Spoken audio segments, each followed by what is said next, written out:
Change is nothing new, but the speed of change is.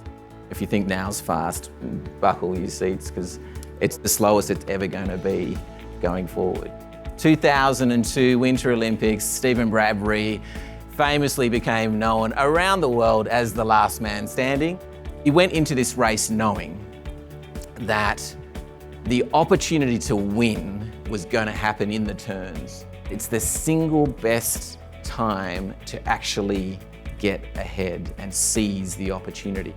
Often in the turns is a bit of a crisis. So I'm a great fan of not wasting a good crisis. What do we get out of this for our people, for our customers, for our clients? Take calculated risks and don't be afraid to fail, but learn from your mistakes. Challenge the status quo. And if it leads you on a change agenda, just constantly take stock of where you're going and make sure the path is still relevant. The problem is, what I found in my experience is there's a strategy on a page and everyone follows it, and the world's moved on. Got to evolve it and be prepared to adapt it. On flawless execution, not everything needs to be perfect. And I think you have to execute really well with velocity and agility, because we want to help our clients, we want to help ourselves move forward. We're in it together, don't waste a good crisis, open the communication, get the stuff you need in quickly. That momentum builds resilience as well, right?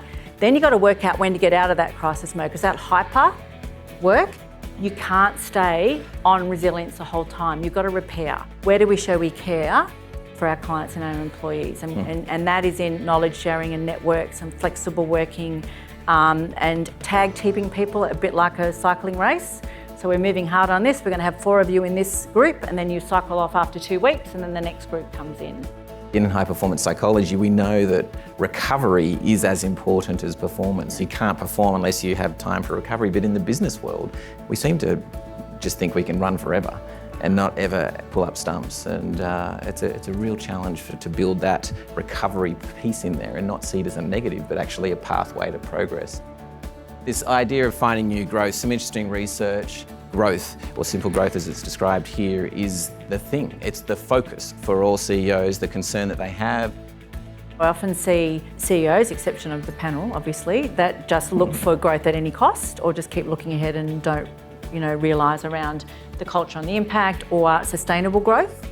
Is the culture that you're building, is that really going to sustain whatever it is you're trying to achieve? If you want to go fast, go by yourself. If you want to go far, bring others with you. Within any industry, it's about being the best company you can be and not necessarily be sidetracked with what's going on in the industry.